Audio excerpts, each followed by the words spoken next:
Yo and hello, my friends. Welcome back to the League of Fantasy Legends podcast. I am your host, Pistons Wish, Chris Benedict. We are here with what is going to be the greatest episode of all time of this podcast. We don't have Biscuit with us today. Biscuit is sick. Wish him to get better. We miss you, bro. But we have huge news today. I mean, huge news.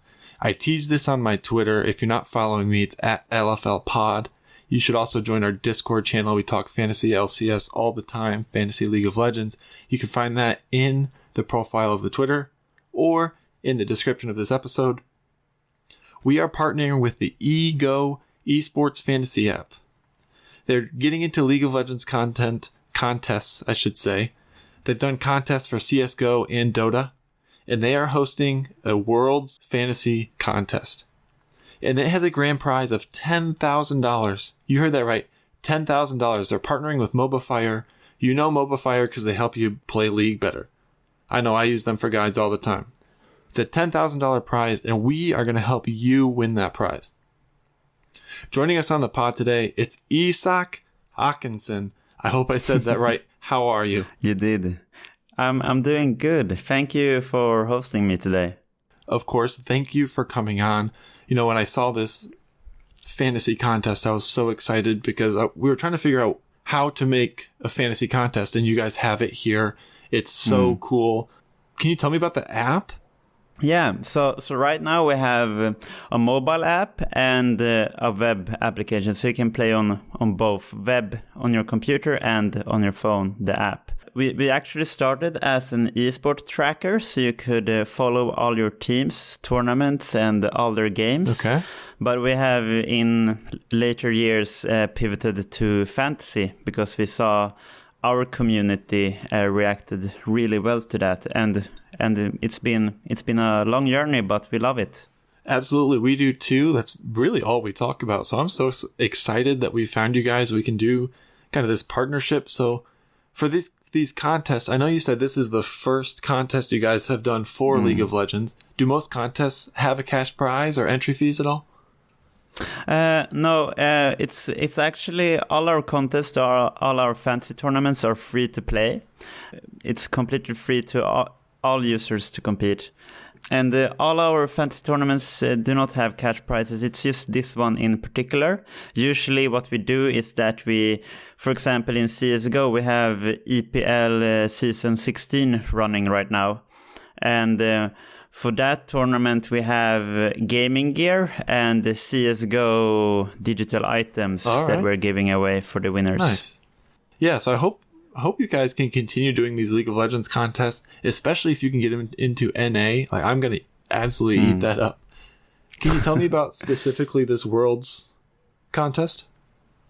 Yeah, so we're, as you said earlier, we are partnered up with MobaFire. They're hosting this Worlds 2022, and we are stoked about it because it's a huge grand prize of $10,000. I mean, that's awesome.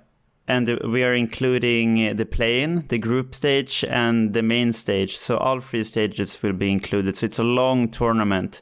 I believe it's over a month of fantasy. It really is. So we're really stoked to have such a long and hopefully impactful tournament.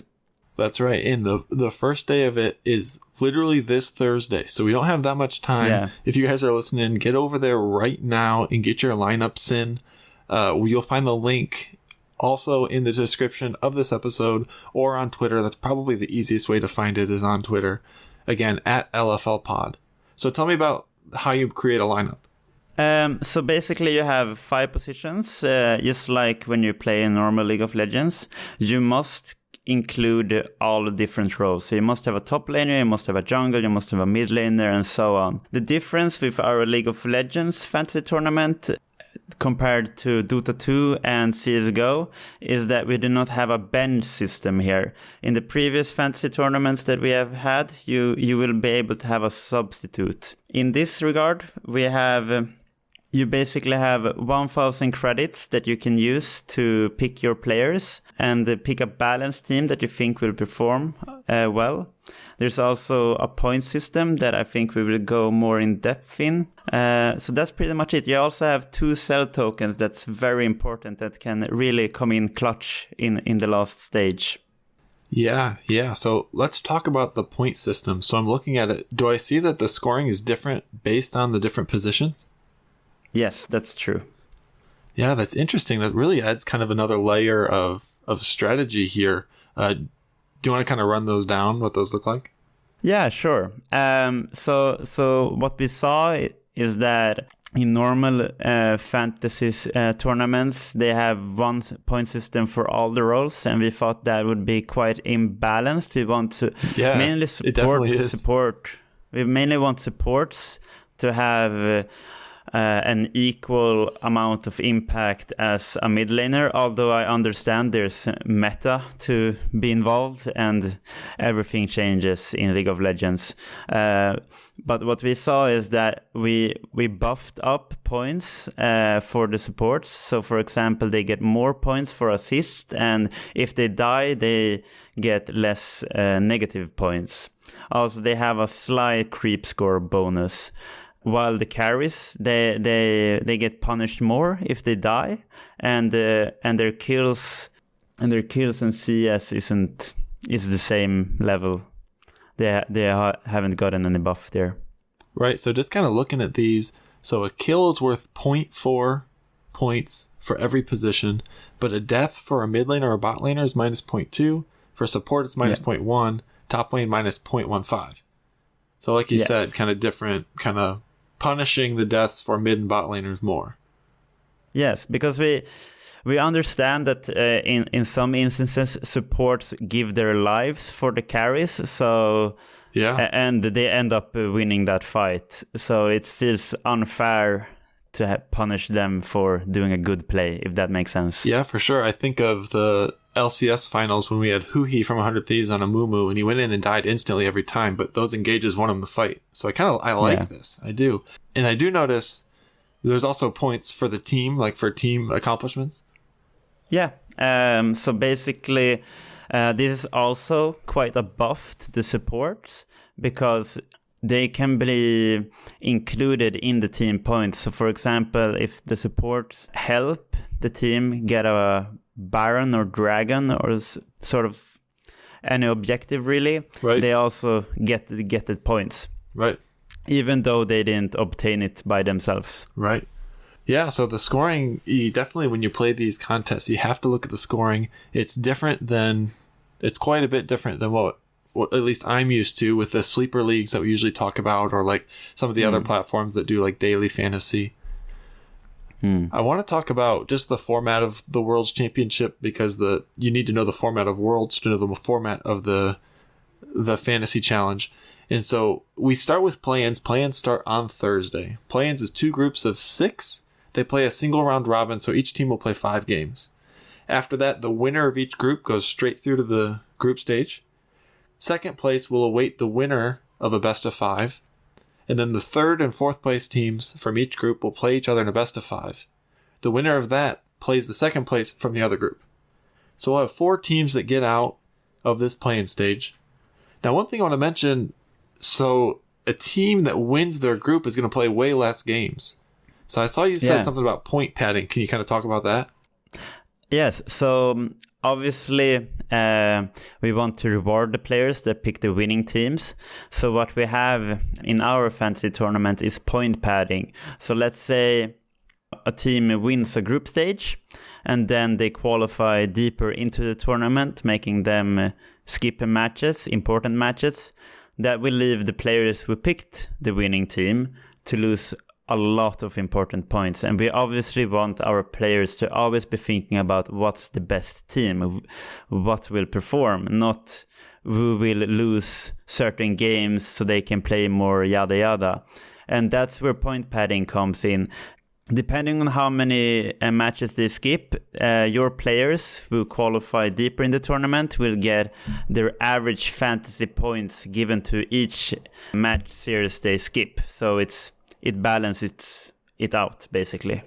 Yeah, so to put that into a hypothetical, so if RNG wins their group 5-0, which seems pretty likely, they're not going to get to play in these best of fives that maybe the Saigon Buffalo will.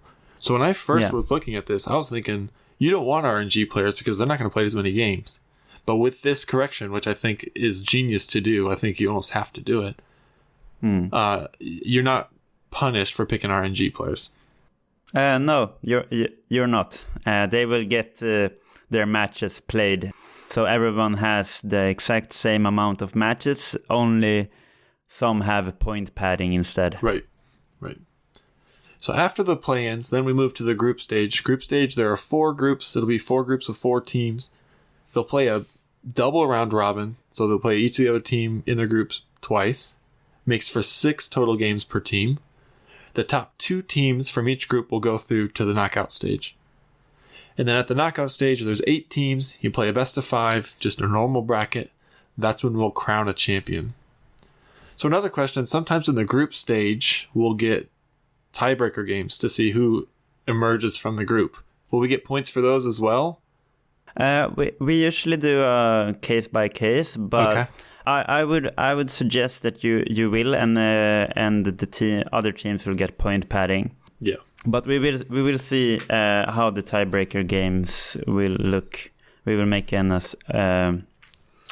a decision then, right, and announce it to everyone. I remember a couple of years ago, there was the group that, I think it was C9 in there, that one team went 6-0 and the other 3 teams went 2-4. So they had to play a bunch of tiebreaker games. Definitely could kind of throw a wrench in everything. Yeah. So we will see if we include that or not. It depends on how it will look. Right. How the group stage plays out. For sure. Yeah, so, and then talking about the different phases, so in between each phase, so in between the play-ins in the group stage, you'll be able to wipe your lineup clean and restart it, is that right?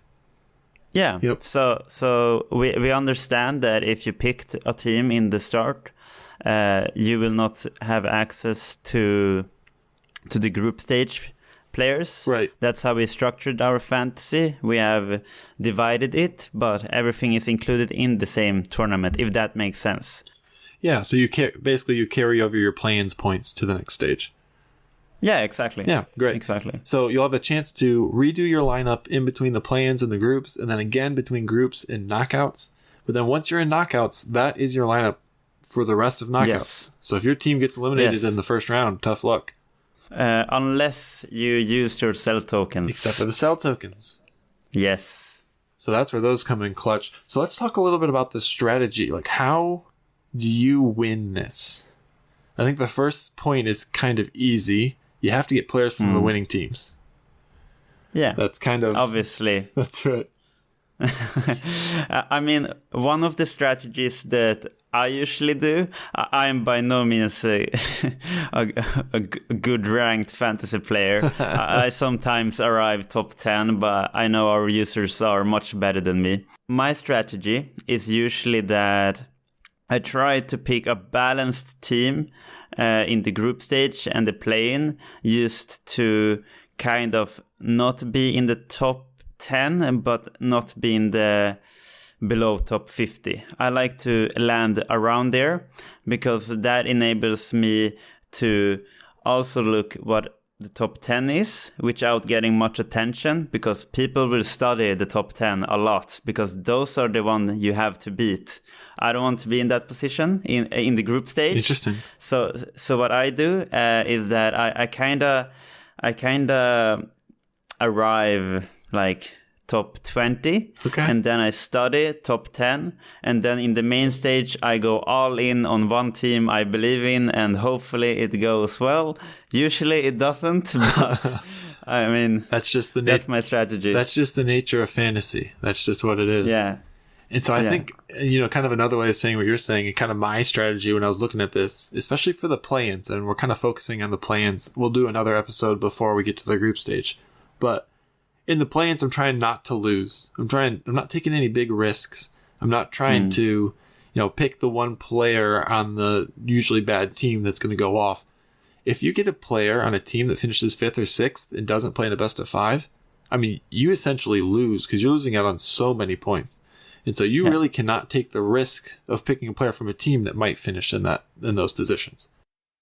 Yeah, exactly. So you have to balance it out in the start, and then in the later phase, I would suggest you do everything to gain the maximum amount of points, but it comes with the maximum amount of risk, of course. Yep, exactly.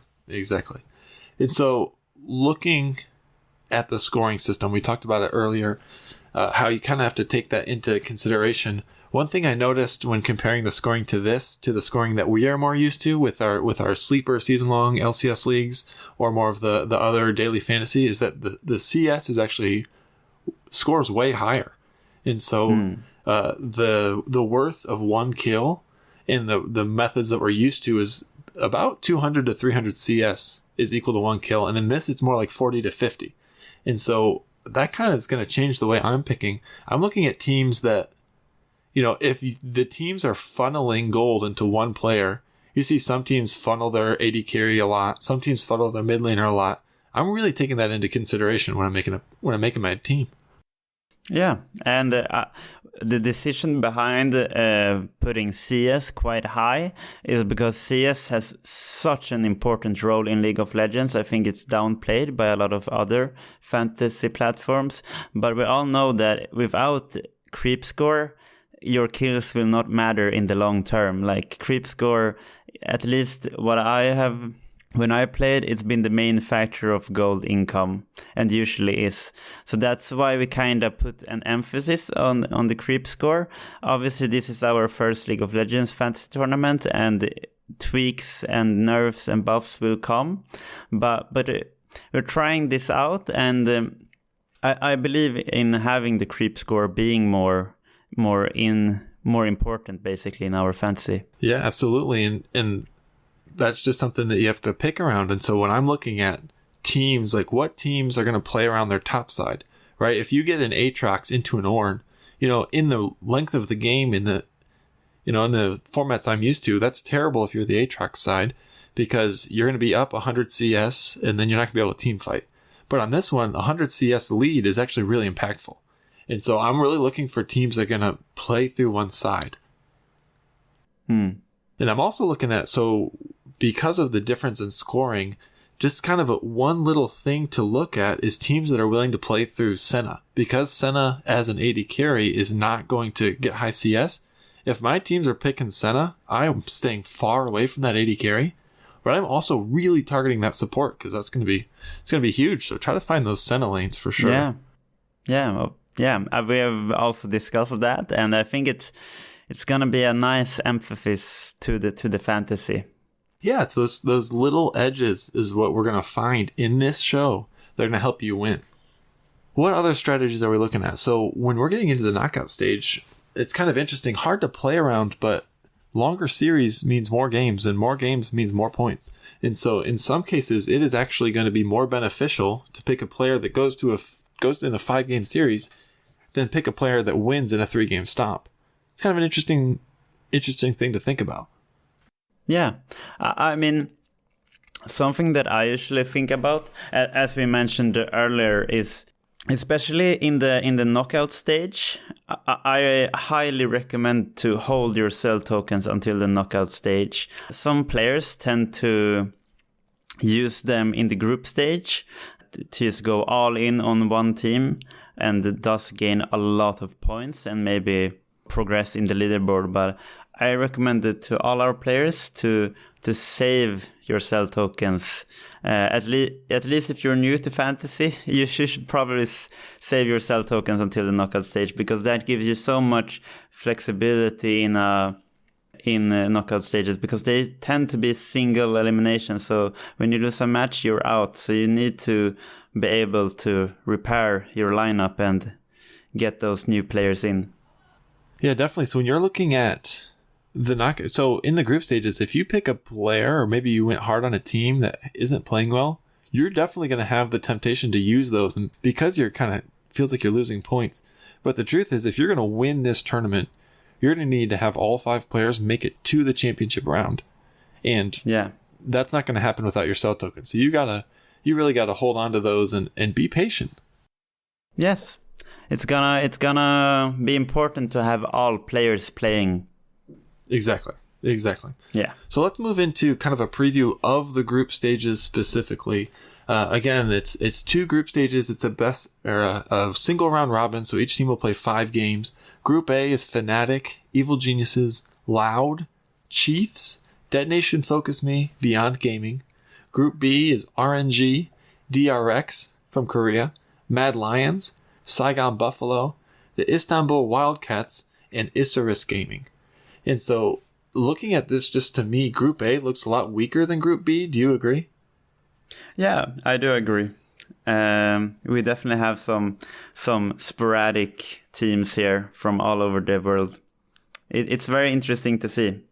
That's right. And as someone who's rooting hard for NA, I love that Evil Geniuses is in this group. I think they have a chance to win it, especially with some of the news we've heard recently with Fnatic about, they're not scrimming, and then, Upset has COVID and can't get there soon. So I think Evil Geniuses has a chance. Yeah, we will see. That's right. And that might just be, my hopium, whatever. So do you have any sleeper picks that you're looking at that maybe no one's really looking at? Maybe the cost is low. Anyone you want to shout out there? Yeah, so one of the picks that I'm going to have in my lineup is actually Wei from RNG. Mm-hmm. He costs only 175 credits, and his pick percentage is quite low. It's 12%. And I think why he is important in my lineup is because in the play-ins you have a lot of players that cost a lot of credits, and you have a lot of players that cost a lot less credits. So you have a lot of players in the high end and the low end. Yep. So you gotta find a good middle ground there, and there aren't a lot of players in the mid-tier credit wise that you can pick. So I picked Wei because he's in a probably winning team. Mm-hmm. I don't know much about the player. I'm sure he's great, but I know he will rack up a lot of team points if he's not great. Yeah. So that's why I'm picking him. He also has a low percentage, so that I want to stick out. I don't want the same team as everyone else, because then I will not climb the leaderboard. For sure, yeah. Wei, of course, the jungler for RNG. RNG heavily favored to win that group, and when they're playing against some of these minor region teams, I could definitely see Wei going off. I'm surprised he's not actually cost a little bit more. Yeah. One player I really like that I went way deep for, and I'm not sure if I'm actually going to put him in my lineup because of what I talked about earlier, where you really can't risk one of your players not making the best of 5s. But I really like Tinones from Loud. It's from the CBLOL, which is the league in Brazil. And to be honest, he totally owned domestically. I'd done a lot of research before doing this episode, and it seems like he's really sticking out as maybe the best mid laner of all the minor regions. When we talked about who the teams are going to funnel resources into, they funnel Loud. He has the most damage per minute and the most CS per minute of the other mid laners. And I really think they're going to get 3rd or 4th in the group and have the opportunity to play those best of 5s. And so if you're looking for someone really cheap, maybe you want really expensive in some of your other spots, I don't hate Tinones from Loud of the CBLOL.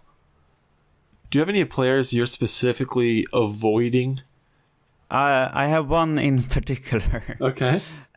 I think, as I said earlier, that you should avoid players who have a really high pick percentage, because if you pick that player, there's a large chance that someone out there has a similar lineup as you, and since you want to stand out, you want to be the number 1 spot, it will not help you to pick players who have high pick percentage. So Gala is great player, but he has a 52% pick rate. Almost more than half of the player base is picking him. That's right. So that's someone I would definitely not pick, because then you will not stand out in the leaderboard. I think we might disagree on that one, but we'll get there. Who am I avoiding? I actually have Xiaohu from RNG and Niski from Mad Lions for the same reason. I was looking at these. I'm using CS per minute as kind of a metric for who the teams are really playing through. In RNG, they don't play through Xiaohu Mad Lions, they don't play through Niski. Both of these players are really willing to kind of sacrifice some of their lane to go help in other spots. So maybe they're helping their jungle invade, maybe they're roaming bot, whatever it is, they're kind of sacrificing their own lane to get the team ahead, which, to be fair, is a great strategy for winning. It's a great strategy for picking the junglers from this team. So I think Wei that you talked about is a great pick.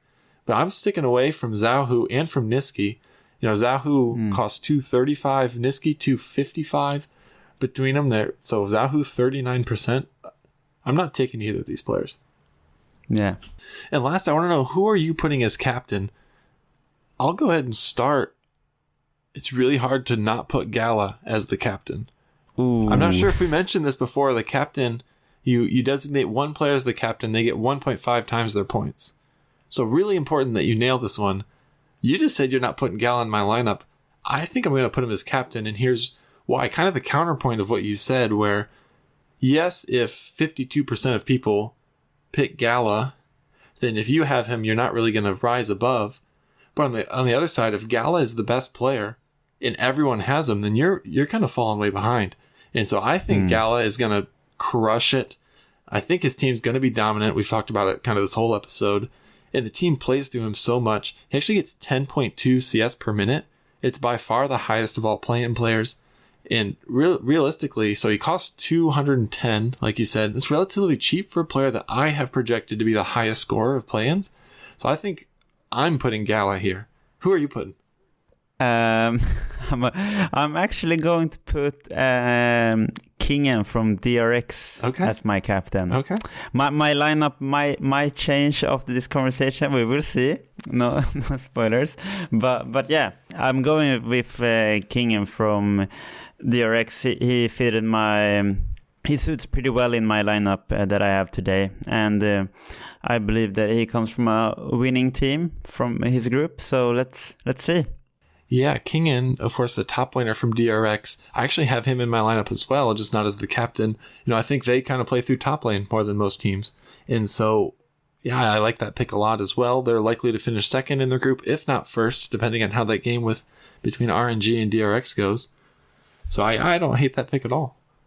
One thing I do want to mention, a player that I really, really considered putting as captain, and I would have until I figured out about these point padding for the teams that win the group.